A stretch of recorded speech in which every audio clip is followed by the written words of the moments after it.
All right, well, my name is Morton, and I am from Appalachian State University, and I'm going to talk to you today about a strategic plan for the transfer student experience that we created at our institution. And just how we went doing that. We actually ended up doing the majority of the work during COVID, so that was lots of fun.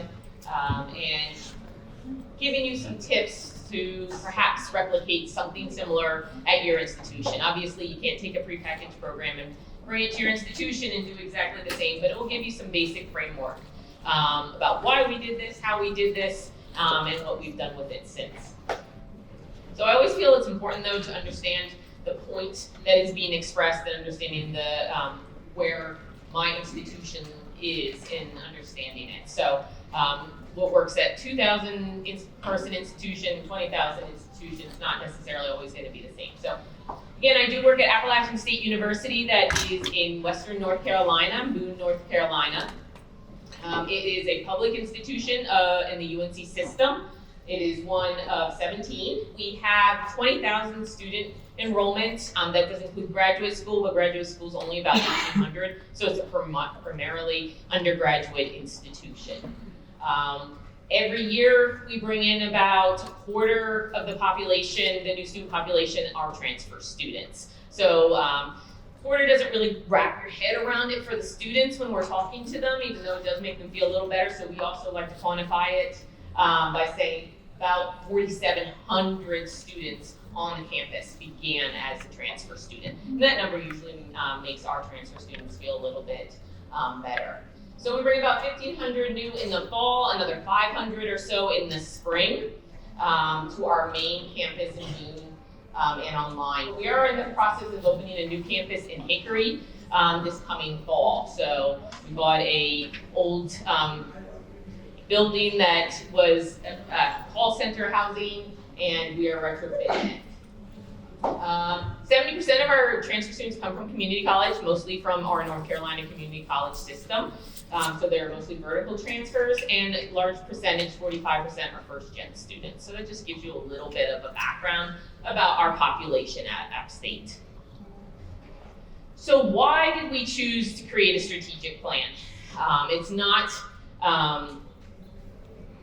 it's a work-intensive product, so understanding why we chose it is helpful as well. So I chair a group, and all of these slides are on the app.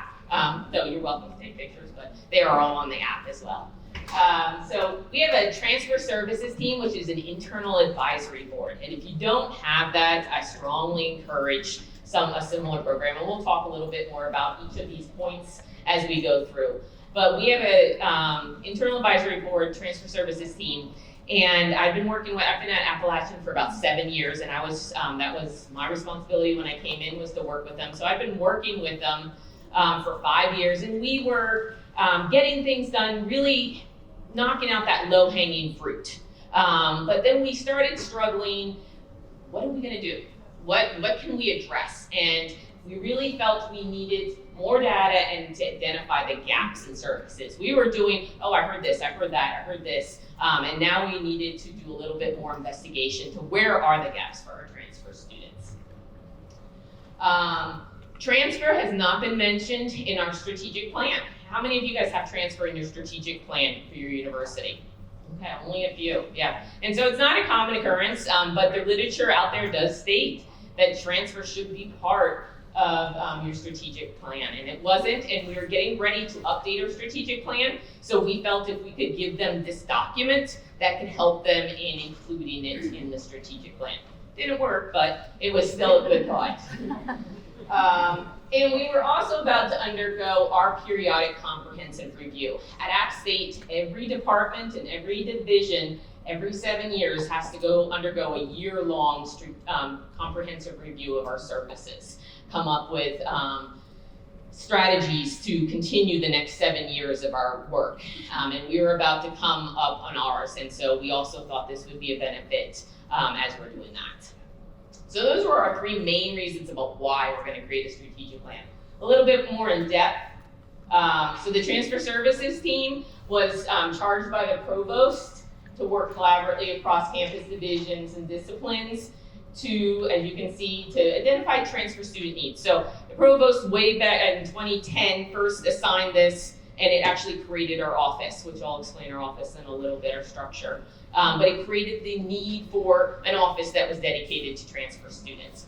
Over the years, the transfer students made further, the transfer services team made further recommendations to grow the office or to add this service or that service.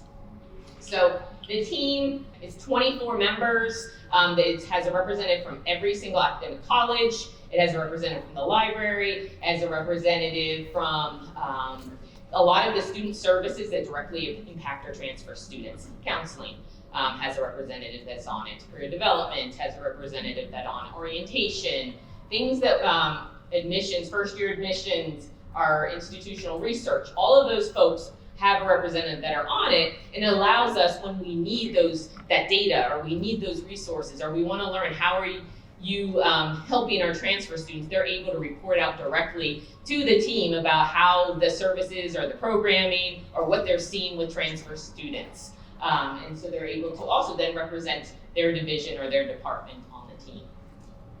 We do try to get students when possible. Often we can get a new student that comes in, but then by the time they get to their senior year, they're busy with their internships or with their research. And so it has, unfortunately, not been a consistent representation on the team. Most of the faculty representatives, again, at each college is represented by a faculty member, and most of them are also a faculty transfer mentor. And so we have about 120 faculty transfer mentors that raise their hand and volunteer their time. They're not paid, they are not given release time to assist their transfer students. They often send out welcome emails at the beginning of every semester.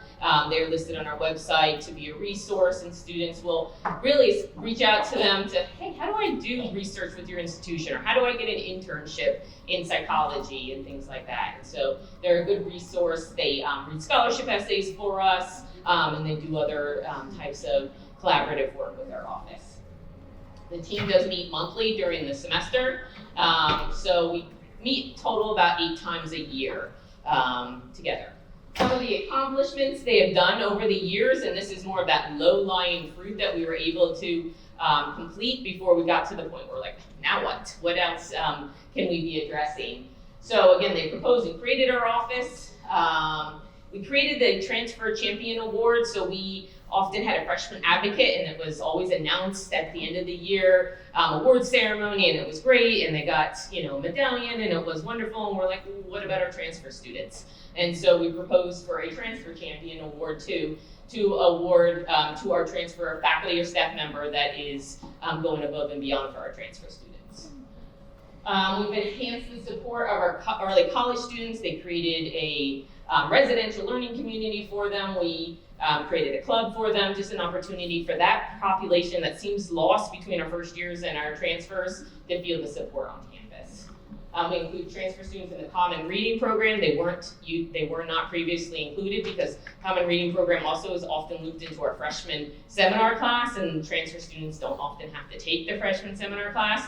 But then they would go to convocation, and the author was there talking about the book that the students had to read over the summer, and they're like, I have no idea what you're talking about. So we're like, let's include the book to our transfer students so that they are a part of the conversation as well.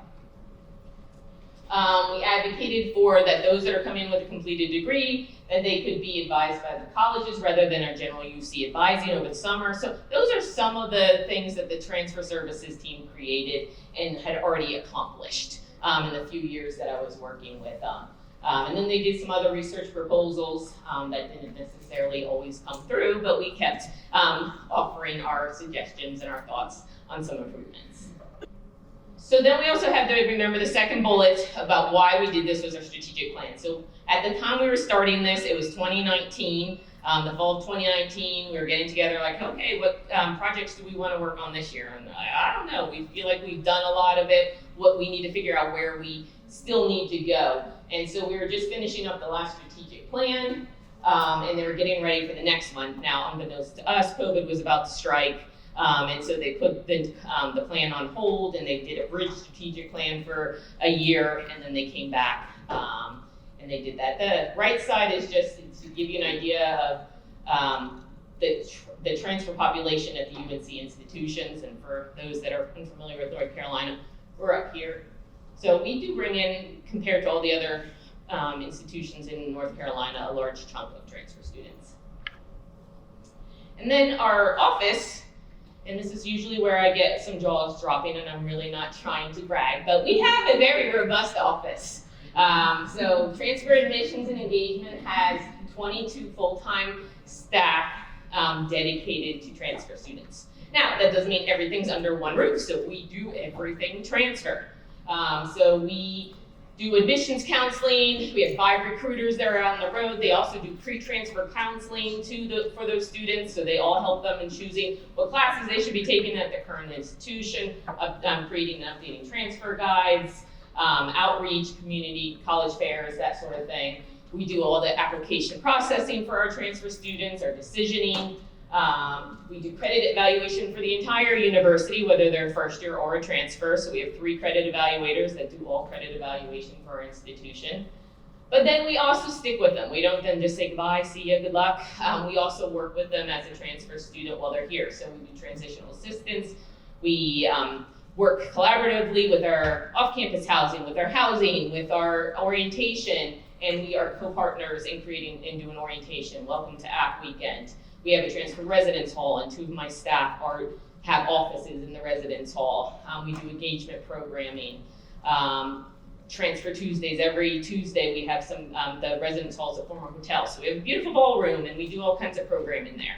We also are part of that TRACE grant through the UNC system, where we provide advising support and for students coming with an AAAS, and then I will say we weren't successful, but we did try a transfer alumni network too, and that just hasn't really gotten off the ground like we had hoped. So again, we do have a very comprehensive office structure, and we do, again, every 7 years are required to do our periodic comprehensive review. So that just gives you a little bit of background as we go to create the strategic plan. So we decided to create a strategic plan, and obviously some of us on that team have never created a strategic plan. We've read it, we've seen what our university strategic plan is, but we hadn't created it. So again, we outreach to our partners on campus and IRAP, which is Institutional Research Assessment and Planning. We asked them, can you come and give us a primer on how to create a strategic plan? So the whole team was there and they listened, and we got a good 2-hour lesson on how to do a strategic plan. So it's critical to ensure that everybody knows what's included in the strategic plan. So we have the strategic plan, and then the next part is data collection. So we were planning a SWOT analysis where we were going to bring people in person, and we were going to do a SWOT analysis with the different areas of the room and the strengths and the weaknesses and opportunities and threats and all that sort of stuff with the team.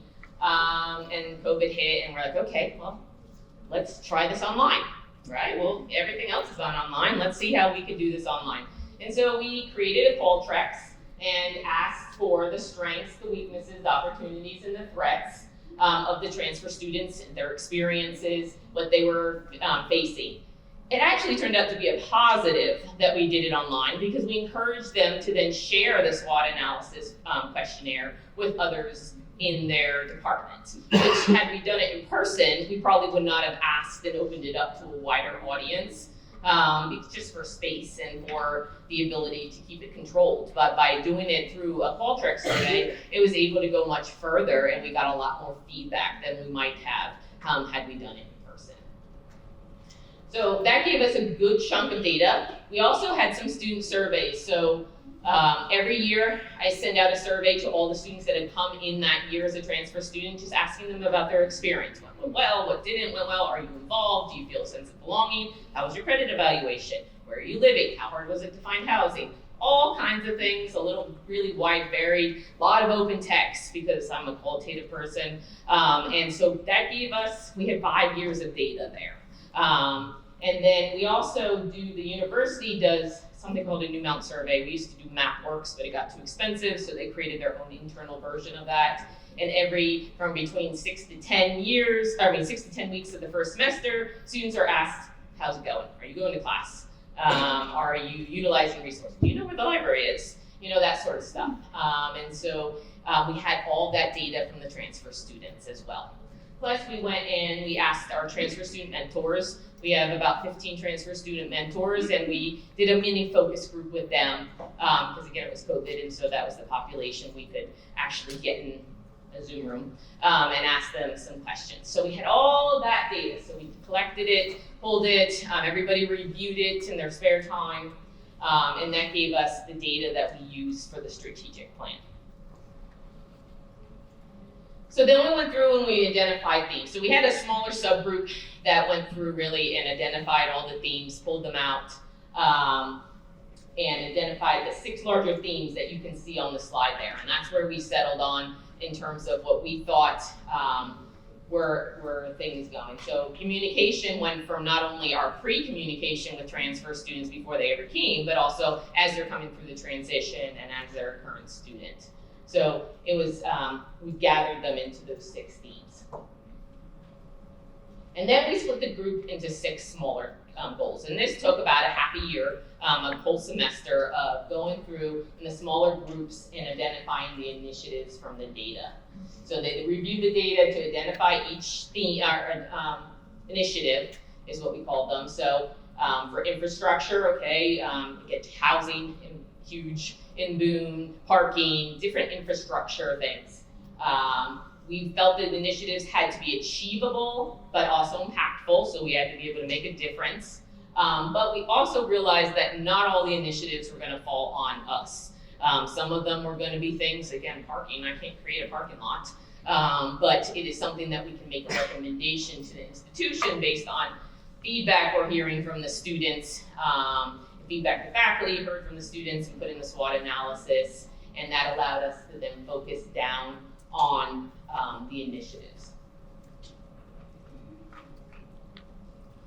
So then each team was asked to review the other teams. So we wanted to make sure it wasn't like you were only on the infrastructure team and that's all you had a say in. We wanted to make sure it was very cohesive and that everybody had input and could be proud of the overall document when we were finished. So each team gave feedback and edits to the other group.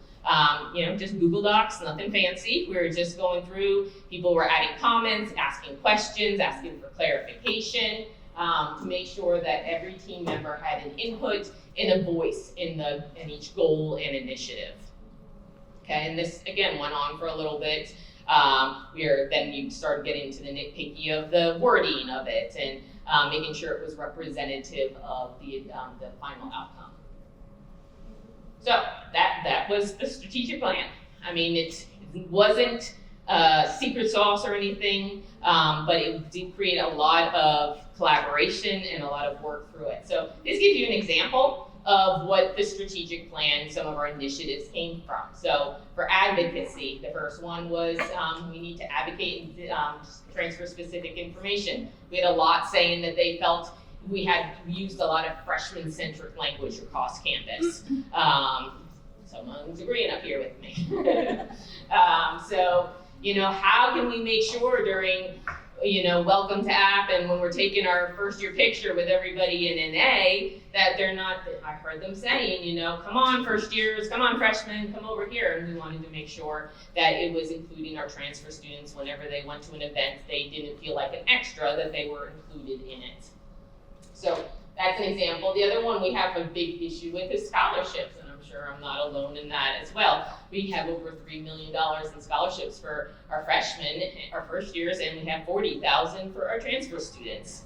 So it's hard to justify that, and so we were asking questions like, well, could we not have in our signature scholarships one of them put aside for a transfer student? Why, if we're giving away 10 diversity scholarships, one can't be for a transfer student?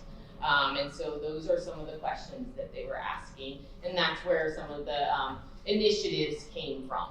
So again, we're not going out, and we're not going to really necessarily be able to increase the number and dollar amount of scholarships. We're not development folks, we aren't fundraisers, but we can make a suggestion, we can meet with development, make sure they understand the transfer population on campus, make sure they, as they're pulling up the donor's record, does it clearly say what their original student type was? Can they tell if they came in as a first year or did they come in as a transfer? And they weren't doing that before. And so this allowed us to have those conversations with those other folks on campus. I'm a very transparent in what we do, and this gentleman always like, oh, I've already been on your website and grabbed your profile. So all this stuff is on the website. You are welcome to grab a copy of our strategic plan to see. Obviously, your needs are going to be different than our needs are, but it does give you an idea of what our finished product look like. So as you're, and I'm probably talking really fast and going really fast, but as we're looking at so why did you do it? What's the so what in this? So the first great product that came out of it is that it was an active collaboration.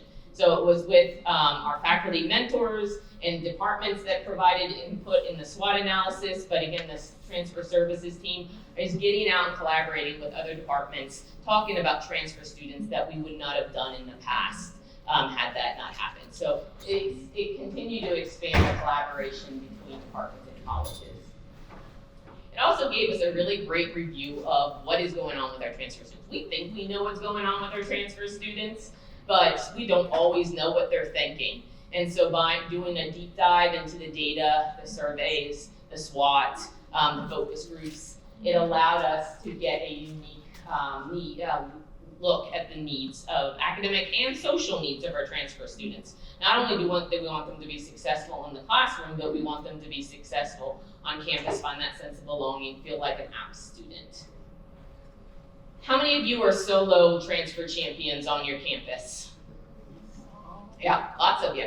And we might be very blessed at this institution, but I've been that solo person at other places. And I know how hard it is when you're the only one saying, hey, wait about transfers. What about transfers? Wait, don't forget about transfers. What about transfers? People are like, oh, here comes that transfer person again. But it's a great way to create buy-in and get help. Really good for solo practitioners. Again, the transfer services team, is transfer advisory board, whatever you want to call it on your university, create one. That is always when someone ever reaches out to me and asks me, how do we get what you have? That's always my first piece of advice. Create an internal advisory board so you're not the only one advocating the word transfer around campus. But then get that group together to do a deep dive into what it is the needs on your campus. And you don't need to bring in any expensive surveys or a consultant or anything like that. This is something you can do on your campus yourself. And then it gave us a roadmap of future work to ensure transfer students persist and succeed. Again, if you remember back to the beginning, the point of this was, what do we do next? We've done a lot of the low-hanging fruit. How do we get to the next phase? What do we do next in our work to serve transfer students? And so that gave us it. And so what has happened since? Because this was about 2 years ago that we finished this up. So we provided our plan to the University Strategic Planning Group. Unfortunately, they still did not specifically mention transfer students or neo-traditional students or military students or any of the subpopulations in our population. They didn't even mention community colleges. They just called them partner institutions. But we did create this, and we gave them and we gave our piece, and sometimes that's all you can do. We also gave it to the transfer services team falls under Enrollment Planning Council. So there's a group that does retention efforts, enrollment efforts, and looks at the big picture. And so they have a bunch of different committees that fall under them, and transfer services team is one of them. So we provided that to them as a final report. And then we also did use it for our goal planning in our office and our comprehensive periodic review. Then the team used it. So what we did when we first came back from COVID is we're like, okay, so what do we want to do? We had a document with 5 different goals and a bunch of different initiatives under each one. How do we get started? What do we do? And so they ranked them, and I asked every person on the team, because we wanted consensus and buy-in on as what we were working on, to list their top 3. Okay, so each person went through and said, this is the top 3 initiatives I want to work on. And then we just tabulated it. And the ones with the 2 with the top goal or checks were the ones we focused on the first year. So the first year, they wanted scholarships, again, $40,000. And they wanted diversity, inclusion, increasing the training of our faculty, staff, and students. So that is what we worked on the first year. And how I structure our meetings is the first half hour or so, we do updates. So what's going on in our office, what are you guys doing in your offices in order to, that impacts or supports transfer students. We do round robins. We talk about housing is often comes up because the housing market in Boone is crazy, and right now it's February and they're already saying there's no off-campus housing, and we haven't admitted our transfer students still yet.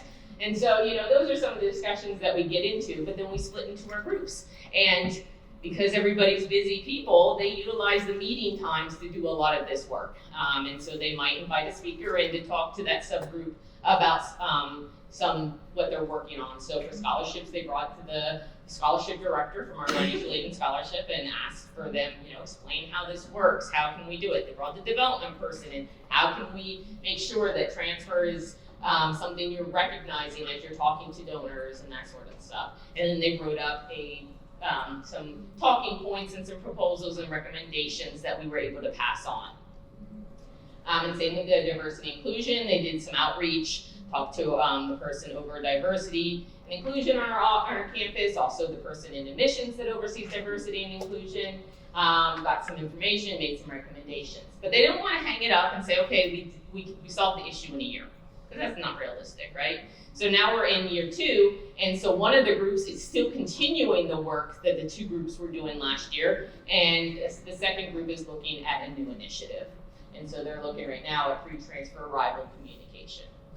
So that's how we kind of structured it and are continuing the work. Again, not everything that they're coming up with falls under my office or falls under the transfer services team. We can't always control all of that, but we're making recommendations, we're making suggestions, we're asking people to think broader and think about this population, and it's moving the needle, and that was the point of the process. And it's not going up on a shelf and being forgotten about. We're still working on it. We do recognize that in another 5 years, we're going to need to revisit it. Look at some new surveys, look at some new data, have we moved the needle, where are we falling short now, and continue the process. It's never ending, as we all know. That's it. We did also write an article about this, if you remember a back row. It's in the SEMQ journal, pretty much basically what I just said, but if you wanted to say, pass it on to someone as an opportunity of why you should do that on your campus, we did write an article about it as well. I would just like more information about the surveys that you sent to transfer students. Like, how do you do it? How many questions are on the survey? Response rate? Any incentives? Sure. Yeah, so I do it through Qualtrics, but we do it so that I upload the names, and someone smarter than me in IRAP is able to have some of the questions go against the life of the student. So we have sense of belonging questions that are asked on the orientation survey, on our survey, on yearly surveys that the campus sends out. So there's a set of 12 sense of belonging questions, so I do upload their names so that can be captured. But the other stuff is just we've created and tweaked over the years. I'd say, depending on how they answer the questions, it's probably about 40 questions or so. Again, it starts with, how did your transition go? How do you, or do you feel like you're a member of the Appalachian community? Who has helped you in your transition and experience? It goes out to, it's going to go out on this Sunday. I have it scheduled to go out Sunday. And it goes to summer, fall, and spring start students of this year. So obviously summer and fall folks have had 6 months, whereas spring have only had 2 months. Asks again about, it asks, are you living on or off campus? And so there's some logic that goes into it. And then every year I look through it and I compare it to past years. And so we can see some graphs of how it's changed dramatically, obviously changed during COVID when there was no sense of belonging, there was really no engagement, and we see it slightly coming back up. And we just add If we feel a question needs to get added, we add it. For example, that Trace grant is new, and so I did add Trace advisors who has helped you since you've come here. So that wasn't something that I can compare to previous years, but we can see if their support has made a difference to our students. Do you have any incentives to get students to complete it? So she's asking about incentives. We're not allowed to do gift cards or anything like that. This is gonna make me sound terrible, and I don't know where this is going, but I do. I do tell them I have a gift, and I do have a gift. It's just no one has claimed it in 3 years, and so I've just reused it every year because no one wants to walk over to my office and get it. It's a nice sweatshirt blanket, and I always say you're gonna win this, and no one will claim the thing. So I keep saying it year after year, you're gonna win this, but I've never given away. Can you talk a little bit more about how you formed that team, your resource team, or I'm not sure what you call it, but you said it's from all colleges, from lots of units on campus. Were they already transfer champions, or did you hand pick, or did they have to raise their hand? So to be fair, when I came, it was already in existence and I took it over, but obviously there's been some turnover in the past 7 years. So there are some folks that have been on it since the beginning. Not many, but there's still a few that have been on it since the beginning. And when someone leaves and there's an opening, I either do look at my faculty mentor roster, seeing do I have a champion on it that I know would be a great resource, or someone I've worked collaboratively with from another department. Some departments, counseling, the library, they have built-in transfer liaisons. So these offices have a liaison for different areas across campus. So they have a military liaison, a transfer liaison. And so it's an automatic fill. Oh, Emma's from counseling, is going to be on your committee because she's our transfer liaison.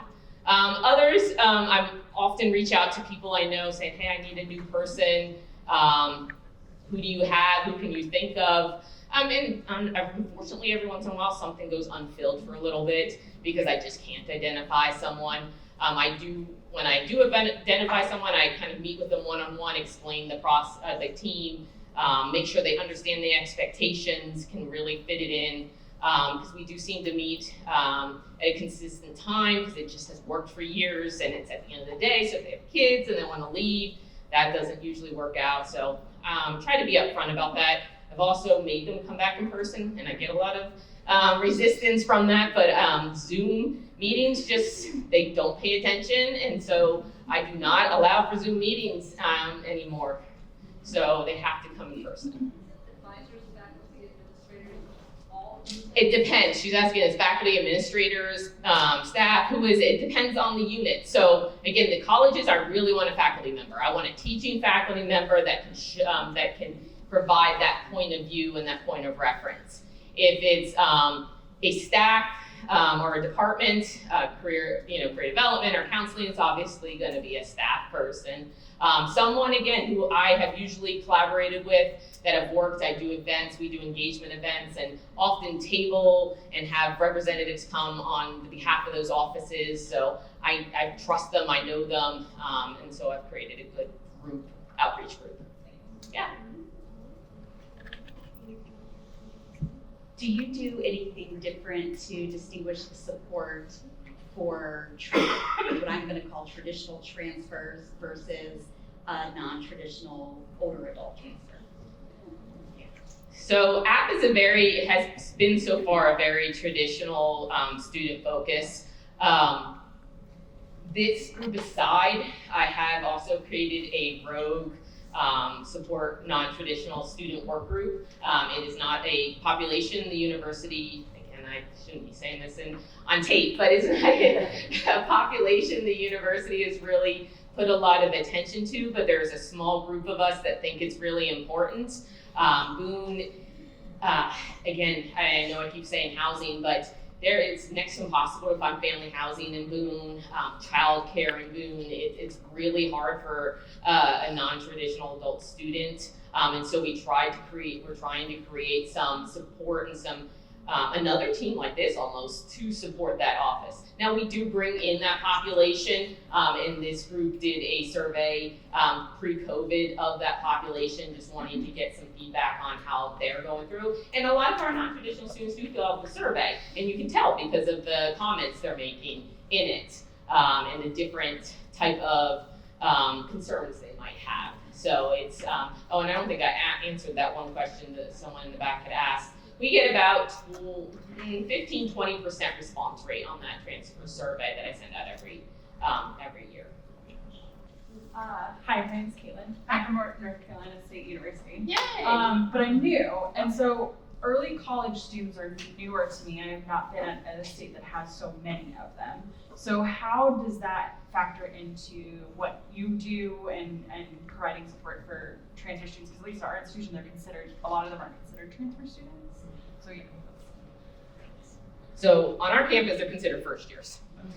So they do not come into necessarily our support in the sense of we send a email newsletter once a week. These are the events that are going on. Now, we don't turn away early college students because a lot of them view themselves more as a transfer student, but when I'm grabbing the data, I'm going with original student type. So a lot of them just self-identify themselves and say, hey, I want to be involved in what you're doing. Now, again, there was enough overlap, if you remember, at the beginning, we said some of the initiatives the transfer services team had done, and one of them was looking into early colleges. We actually held focus groups. This was almost 6 years ago. We got a parents and family grant and did some focus groups. Out of that came a club and organization and a residential learning community for that for the early college students, because they were saying they were stuck between feeling like a first year and feeling like a transfer student. They were on their hall. There was a lot of immaturity and they didn't want to be amongst that. But in terms of what our team does, primarily we don't focus on the early college. Again, that's another group that proposals have been written to have a committee that supports them, similar to the transfer services team, and it's really sitting on someone's desk right now. Yeah. Thank you. You had mentioned that one of the things that has come out of the committee is that students who have completed an AA or AS are allowed to be advised by the colleges. Do the colleges ever meet with students who are at the inquiry point? Yeah, so app is again, very undergraduate focused, not teaching focused, not research focused. We're not an R1 or anything like that. So our faculty love to meet with students. That's the faculty mentors. They, again, are listed on our website under particular departments. And we send comms out through our slate saying, hey, you have these resources, reach out to them. But if a student calls in and says, hey, I want to be in biology, and we can talk the basics, we have our transfer degree plans, all that stuff, but they start getting down to the specifics, or like, hold on, let me send you to this person, and they're more than happy to talk to you. We collaborate. We had a community college transfer day. We do it once a semester this year, and we did a section where they went to the departments and they got tours and they got to sit in a class and they got to really get a firsthand glance at what it would mean to be a transfer student in biology or in theater and that sort of stuff. So our faculty really do care about transfer students. I mean, we still have the few that are like, oh, what they took at community college is not equivalent here. We still have a few of those, but we really have tried to educate the faculty mentors. They have to go through a training with me for 90 minutes in order to learn more about transfer students and the population and the characteristics and the needs. They don't just raise their hand and say, I want to be a mentor. I make them sit in a room with me and learn about the transfer students first.